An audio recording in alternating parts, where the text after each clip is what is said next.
ओम देवी प्रपन्नाति हरे प्रसीद प्रसीद मातर् जगतोऽखिलस्य प्रसीद विश्वेश्वरी पाहि विश्वम त्वमेश्वरी देवी चराचर से। नमस्कार, स्वागत है आपका आचार्यवाणी में।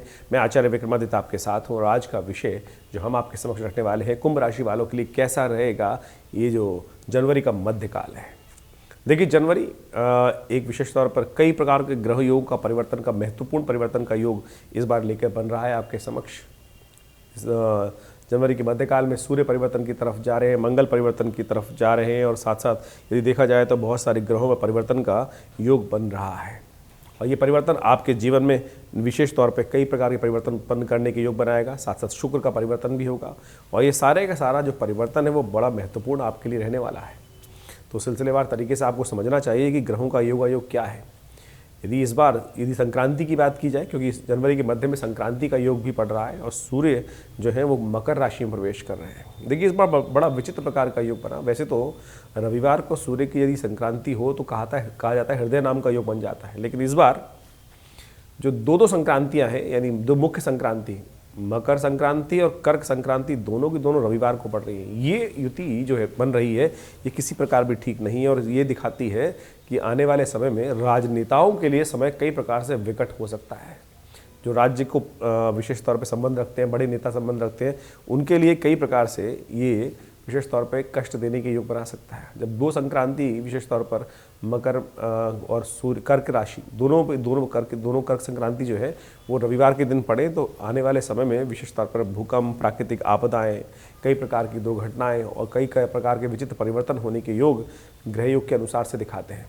यान इत्यादि, खान इत्यादि की दुर्घटनाएं भी ये योग साफ तौर पर दिखाता है। तो ऐसे में विशेष तौर पर ग्रहों का परिवर्तन जो हो रहा है उसमें बहुत सावधानी के साथ हम सबको अपने जीवन में क्या कुछ चल रहा है वो सब चीज़ें समझनी चाहिए। गणतंत्र दिवस के आसपास भी जिस प्रकार का योग बन रहा है, सूर्य के आसपास बहुत सारे ग्रह एकत्र हो गए हैं। ये कुदुर्घटना का सूचक ग्रह एक माना जाता है, अच्छा नहीं माना जाता। सूर्य के आसपास बहुत सारे ग्रह एकत्र होना और शनि महाराज वैसे ही साथ में आसपास चल रहे हैं और मकर राशि से अगली राशि में विशेष तौर पर ग्रहों का सूर्य की अगली राशि में शनि महाराज और सूर्य से पिछली राशियों में यदि हम देखें तो शनि का, मंगल का, सबका योग चल रहा है। वो कई प्रकार से विचित्र प्रकार का योग बनाएगा और ये अशांति का वातावरण पूरे विश्व में बनाने का कुछ न कुछ रास्ता दिखाई देता है। सिलसिलेवार तरीके से समझने का प्रयास करें कि 11 जनवरी को ग्रहों का योग कैसा रहेगा। ग्रह पौष मास की अमावस्या का योग बन रहा है 11 जनवरी को और धनु राशि में चंद्रमा का योग चल रहा है। ये विशेष तौर पर अच्छा योग दिखाई देता है। यदि कुंभ राशि के हिसाब से बात करें तो उनको आगे उन्नति के योग प्रशस्त होते दिखाई देंगे, लाभ के रास्ते बन सकते हैं और उन्नति के रास्ते प्रशस्त होते दिखाई दे रहे हैं। ऐसे में कुछ खास तौर पर अपने पितरों के निमित्त तर्पण इत्यादि अवश्य करने का प्रयास करें, क्योंकि अमावस्या है तो उस दिन गऊ ग्रास निकालें, पितरों के निमित्त भोजन कराएं, गरीबों को भोजन इत्यादि करा दें। कहा जाता है कि पौष की मास में विशेष तौर पर पितरों के निमित्त ये कार्य अवश्य करने का प्रयास करना चाहिए। 12 जनवरी को ग्रहों योग देखें तो उस दिन प्रतिपदा तिथि है और साथ साथ पौष मास की शुक्ल पक्ष की प्रतिपदा शुक्रवार का अवसर ग्रहों का परिवर्तन का योग है और ये परिवर्तन साथ साथ सर्वार्थ सिद्ध योग का भी निर्माण कर रहा है। सर्वार्थ सिद्ध योग का भी सुंदर योग बनता दिखाई दे रहा है और दोपहर को करीब 3:15 बजे के बाद से सर्वार्थ सिद्ध योग विद्यमान रहेगा। और ऐसे में ग्रहों का योग तो साथ साथ दिखाई रहा है, लेकिन आपके लिए समय भारी दिखाई देता है। आपको विशेष तौर पर हर काम को बहुत सोच समझ के कार्य करने का प्रयास करना चाहिए। कुछ चीज़ों में चालें जो है उल्टी पड़ सकती हैं, ऐसे में ध्यान रखते हुए कार्य करें।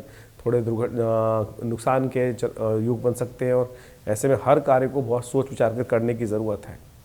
ऐसे में शुक्रवार है तो सुंदर उपाय रहेगा। समस्त कष्टों को दूर करने के लिए गौ पूजन करें, गाय को भोजन इत्यादि कराएं, गाय को हरा चारा डालें और गाय को यदि भिगोकर आप चना इत्यादि की दाल डालेंगे तो आपके ग्रहों में परिवर्तन का योग अच्छे रूप से लाभ दे सकता है। वहीं बात कर लेते हैं 13 जनवरी की। 13 जनवरी को भी ग्रहों की गणना विशेष तौर पर आपके लिए थोड़ी भारी ही दिखाई देती है।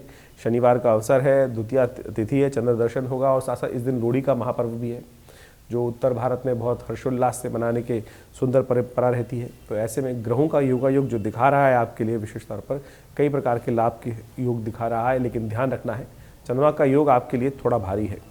बाकी सारे ग्रह आपके लिए अच्छे दिखाई देते हैं, बहुत सारी चीज़ों को अच्छे से आप मैनेज करके रास्ते निकाल सकते हैं, लेकिन चंद्रमा विशेष तौर पर आपकी राशि में 12वें भाव में जो चला गया है और वो कहीं ना कहीं कष्ट देने के योग बना सकता है। ऐसे में शनि के निमित्त आप कुछ उपाय करें तो अच्छा रहेगा, क्योंकि आपकी राशि में लग्नेश शनि महाराज हैं। तो आपके लिए सुंदर है कि आप ऐसे में हनुमान जी का स्तवन करें या उड़द की दाल का दान करें या पीपल के पेड़ के पास जाकर थोड़ा सा एक दिया प्रज्वलित कर दीजिए तेल का, ये आपके लिए अच्छा रहेगा। चंद्र दर्शन होंगे, शाम को चंद्र दर्शन कर आप अपने माता पिता का आशीर्वाद भी लेंगे तो अच्छे योग बनेंगे। 14 जनवरी को ग्रह योग है, रविवार का अवसर है और तृतीया तिथि है, साथ साथ उस दिन चतुर्थी भी क्षय हो रही है, तो नए कार्य आरंभ के लिए दिन अच्छा नहीं दिखाई देता। वैसे जो रविवार है उस दिन संक्रांति का योग भी बन रहा है, लेकिन संक्रांति जो है वो पड़ रही है करीब करीब सुबह 4 बजे के आसपास। संक्रांति का तो योग तो इस दिन बन गया, लेकिन पुण्य जो है वो अगले दिन माना जाएगा। कई लोग इस बात को कहेंगे कि संक्रांति का योग इसी दिन पड़ रहा है तो पुण्य भी इस दिन हो गया, लेकिन सूर्यास्त के बाद, वो भी मध्यरात्रि के उपरांत जाकर संक्रांति का योग बन रहा है। तो संक्रांति हुई तो इसी दिन, लेकिन संक्रांति का पुण्य जो है अगले दिन सूर्य के दर्शन के हिसाब से ही बनता है। तो संक्रांति का पुण्य शास्त्रोक्त दृष्टिकोण से देखा जाए तो वो सोमवार के दिन 15 तारीख के दिन ही रहेगा, तो इसको शास्त्रों के हिसाब से मानना चाहिए। ग्रहों की योगा योग देखें तो आपके लिए परिवर्तन का योग बनेगा, मनोत्साह में महत्वपूर्ण परिवर्तन आएगा, उत्साह में वर्धन के योग दिखाई देते हैं। ऐसे में सूर्य के निमित्त कुछ विशेष तौर पर अच्छा खिचड़ी का दान करें, गर्म कंबल का दान करें, शास्त्र के दृष्टिकोण से यह अच्छा रहेगा आपके लिए।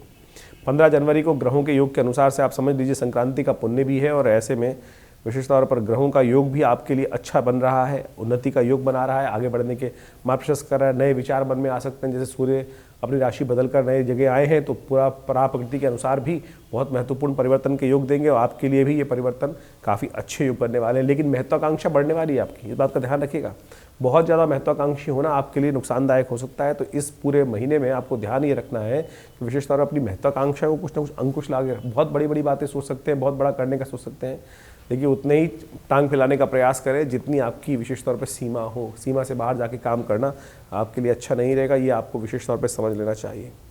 सूर्य के निमित्त खिचड़ी का दान करें, उड़द की दाल, चावल इत्यादि का दान करें, गर्म वस्त्रों का दान करें, यह आपके लिए अच्छा रहेगा। 16 जनवरी को यदि हम बात करें, षष्ठी तिथि मंगलवार का अवसर, ग्रहों का परिवर्तन का योग बनेगा, और साथ साथ मंगल भी उस दिन उदय होने जा रहे हैं। मंगल पिछले 4 महीनों से, करीब करीब 5 महीनों से अस्त चल रहे थे सूर्य के साथ, और अब मंगल पूरी तरह से अपनी शक्ति को वहाँ दिखाने का समय आ गया है। कुंभ धनु राशि में विशेष तौर पर जिस प्रकार से मंगल का योगा योग चल रहा है, और सूर्य से अलग होने के बाद ये मंगल का प्रभावी होना आपके लिए बहुत अच्छा रहेगा।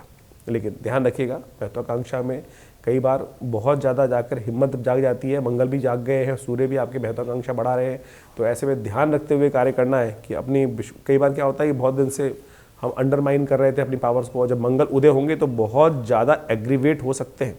तो ऐसे में ध्यान रखें, नित्यपति हनुमान चालीसा का पाठ करें, यह आपके लिए बहुत ज़रूरी है। अन्यथा कहीं ना कहीं दुस्साहस करने के योग बन सकते हैं, तो वो आपको बहुत सावधानी के साथ रहना है।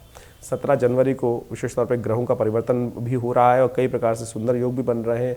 उस दिन गुरु गोविंद सिंह जी का प्रकाशोत्सव है, तो हमें उनका स्तवन करना चाहिए। उनके निमित्त भारतीय संस्कृति में जिस प्रकार सुंदर कार्य किया है, उन्होंने भारत की रक्षा के लिए, भारत के लिए संपूर्ण रूप से सहयोग प्रदान किया है, और उन गुरुदेव को, उनके निमित्त जो भी उनके रीति रिवाज के अनुसार से परंपरा है, उनको भी अपनी श्रद्धा के सुमन अर्पित करने का प्रयास करना चाहिए।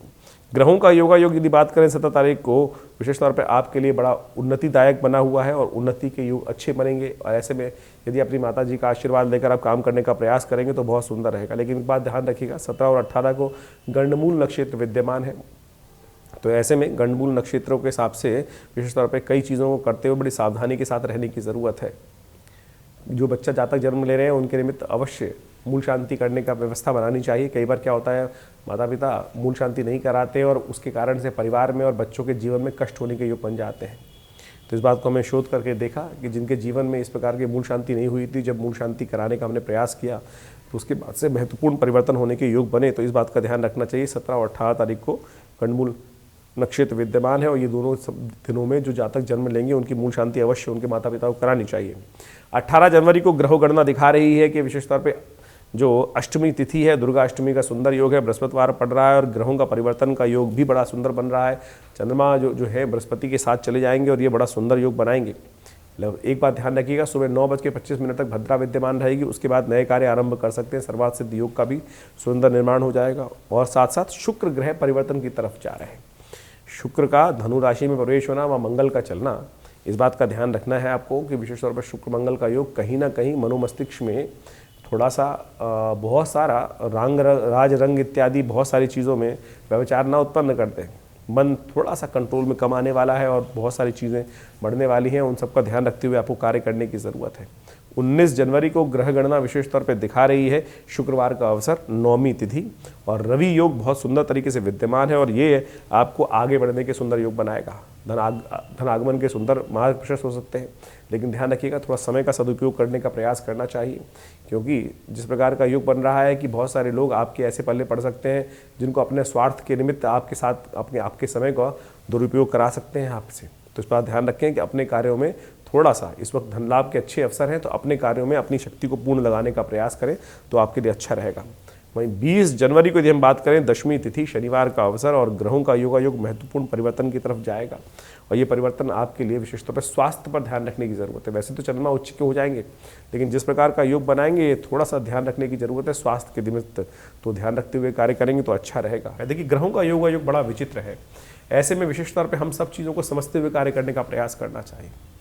जैसे इन दिनों विशेष तौर पर संक्रांति का सुंदर योग बन रहा है, संक्रांति के सुंदर योग पर हमने आपको बताया कार्यक्रम में, आप बहुत सारे कार्य उपाय कर सकते हैं, क्योंकि इस बार की संक्रांति जो है रविवार के दिन पड़ रही है और रविवार के दिन संक्रांति जैसे पड़ती है तो वो समस्त प्रकार के कष्टों को दूर करने के लिए आती है। सूर्य कीर्ति का प्रतीक है, यश का प्रतीक है, आपके अंतरात्मा का प्रतीक है। सूर्य यदि कुंडली में अशुभ है, शांत सही जगह पर नहीं है, राहु के साथ है या विभिन्न प्रकार के ग्रहों के साथ अशुभ योग बना रहा है या अशुभ दृष्टि से युक्त है, कहा जाता है सूर्य राहु की युति यदि कुंडली में है तो जीवन भर स्टेबिलिटी देती ही नहीं है।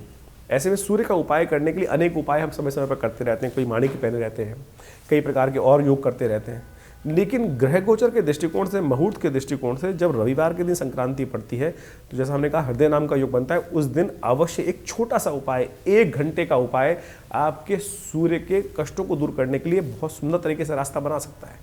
तो आपको ऐसे मुहूर्तों को जाने नहीं देना चाहिए। तो इस बार का संक्रांति बहुत खास लेके आई है और हमने उसी संक्रांति का लाभ लेते हुए विवेकानंद योगाश्रम में बहुत सुंदर तरीके से नवग्रह शांति महायज्ञ, गायत्री महायज्ञ, सूर्य शांति महायज्ञ रखा है। आप सब लोग उसमें सम्मिलित हो सकते हैं और कई प्रकार की ये आश्रम की व्यवस्थाएं हैं, उन सब में आप कार्य कर उन सब में सम्मिलित रूप से अभ्यास कर आप अपने कष्टों को दूर करने का सुंदर योग बना सकते हैं। ये विवेकानंद योगाश्रम कई प्रकार के कार्य हमारे करता है। पिछले 60-70 सालों से सुंदर तरीके से आश्रम आध्यात्मिक क्षेत्र में अपनी सेवाएं दे रहा है। हमारे पिता आचार्य श्री केशव देव जी महाराज ने इस आश्रम की स्थापना करी। यहाँ एक बहुत दिव्य प्रतिमा माँ भगवती का श्री विग्रह विद्यमान है, जो 1947 में 500 साल पुराना श्री विग्रह है। जब पार्टीशन हुआ वहाँ लोग मंदिर तोड़ रहे थे, ऐसे में एक व्यक्ति मानुभव ट्रंक में बंद करके वो मूर्ति लेके आता है और वही दिव्य मूर्ति आज विवेकानंद योगाश्रम में मुल्तान से आई हुई मूर्ति प्रतिष्ठित है, जो 500 साल पुरानी चमत्कारी प्रतिमा है और आप सब भी उनके दर्शन करके लाभ ले सकते हैं। और अमावस्या भी पड़ रही है इन दिनों में, तो अमावस्या की तिथि में भी विशेष तौर पे हमने आश्रम में बहुत सारे कार्यक्रम रखे हुए हैं अपने पितरों के निमित्त। यदि कोई पितृ ऋण समस्या है और उनके लिए गायत्री कराना चाहते हैं तो वो सब भी आश्रम में सुंदर व्यवस्था रहती है। आप उसके लिए बहुत सारे कार्य, तर्पण के कार्य, ब्राह्मण भोजन के कार्य, उन सब सुविधाओं का लाभ हमारे विवेकानंद योगाश्रम के साथ जुड़कर ले सकते हैं। हमारे यहाँ नित्य 8 घंटे करीब यज्ञ होता है हर रोज़। आज भी भारतीय संस्कृति यज्ञ प्रधान संस्कृति है और विवेकानंद योगाश्रम में नित्य प्रति 8 घंटे यज्ञ पिछले करीब 50-60 सालों से चलता है।